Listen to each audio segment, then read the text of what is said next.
2 เดือนแล้วแหละเกือบครึ่งงวดแล้ว แต่ว่าตอนนี้น้องติดต่อหาบ่ได้เทื่อเป็นยังไง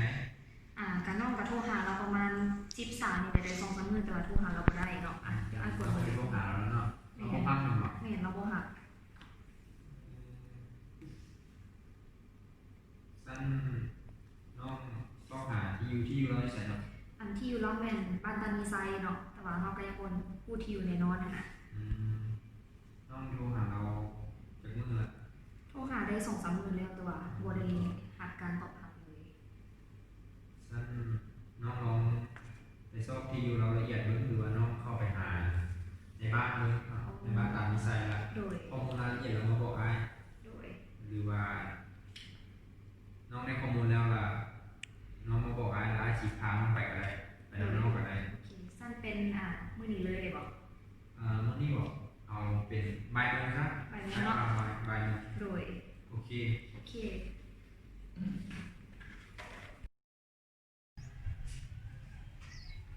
ติ้งหานาบาวดูโดยไม่อย่างบ่ตั้งคนมาหานาบาวนะต้องบอกกับเจ้าเลยว่านาบาวอยู่ไงเป็นอย่างนะต้องพูดแบบเอาไปโดยเขาก็ทำมีใครอยู่เพื่อนบ่มีคนอยู่เพื่อนบ่โดย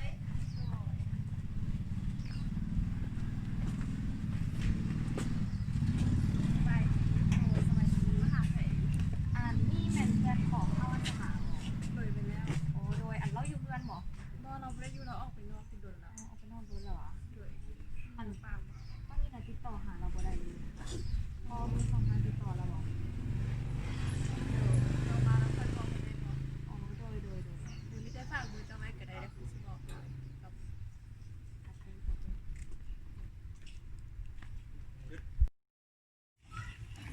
มาเป็นมื้อที่2ที่3แล้วลองเนี่ยถามมึงเนาะมีคนอยู่เพื่อนบ่เพื่อนคืออัดประตูเนาะเป็นยังไงน้องห้องใหม่มึงดูมีคนอยู่เพื่อนบ่โอ้สั้นบ่มีอยู่แล้วแหละคือสิบ่มีคนอยู่เดี๋ยวเฮาลองไปถามคนข้างบ้านบ่ไป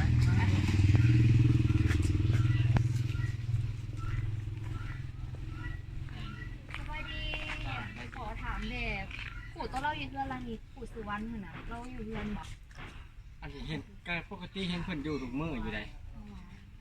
พอปกติมาเนาะมีเรียกน้ำเพิ่นบ่แม่นพอมีเรียกน้ำเพิ่นมา2-3 มื้อแล้วมีแต่ว่าบ่อยู่หั่นน่ะบ่อยู่ถ้าปกติก็เห็นอยู่เฮือนตอนเช้าก็เห็นเรามาแบบเห็นเราอยู่เฮือนอยู่ได้ออกเฮือนอยู่แต่ละมื้อปกติแม่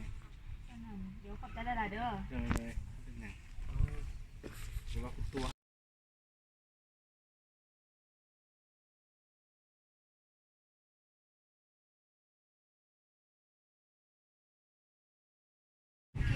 เขาก็สิมาเล่าเรื่องหนีของภาวะสถานเนาะซึ่งว่าเราใส่หนีมาเป็นจำนวน2 วันแล้วเขาก็ติดต่อหาเราบ่ได้แต่ว่าเจ้าเป็นผู้ค้ำประกันซึ่งว่าหลักทรัพย์ที่เราเอามาค้ำประกันนี่จะเป็นเบตาดินเนาะซึ่งเจ้าเซ็นให้เราในมื้อนี้เฮามีวิธีเสนอก็คือในการเสนอของเราแหละโดยวิธีที่1ก็คือเขาจะนำหลักทรัพย์ค้ำประกันนั้นไปขายแล้วเอาเงินตัวนั้นมาทวงหนี้แล้วเพื่อลดผ่อนในการชำระหนี้นะกับวิธีที่2เนี่ยที่2คือทางธนาคารมีนโยบายคือยื่นระยะเวลาหรือว่าขยายเวลาการชำระหนี้ออกไปเนาะเพื่อให้ลูกค้าได้มาชำระหนี้เอากรณีนี้เขาก็กับผู้อยากให้ลูกค้าขายหลักทรัพย์เนาะลูกค้ามีความคิดเห็นอะไรค่าสั้นขอเลือกวิธีที่โสดแล้วเราติดแม่2 วันแม่นบ่แล้วค่อยสิจ่ายงวดที่1แล้วงวดต่อไปนี่แม่นเดี๋ยวค่อยไปลงกับเราตื่นแล้วเป็นยังไงสิขอแล้วจะเข้าไปธนาคาร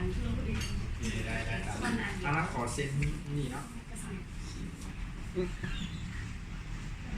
อเคขอบใจเนาะเป็นอะไรที่เข้าไปหาธนาคารอื่นเด้อขอบใจหลาย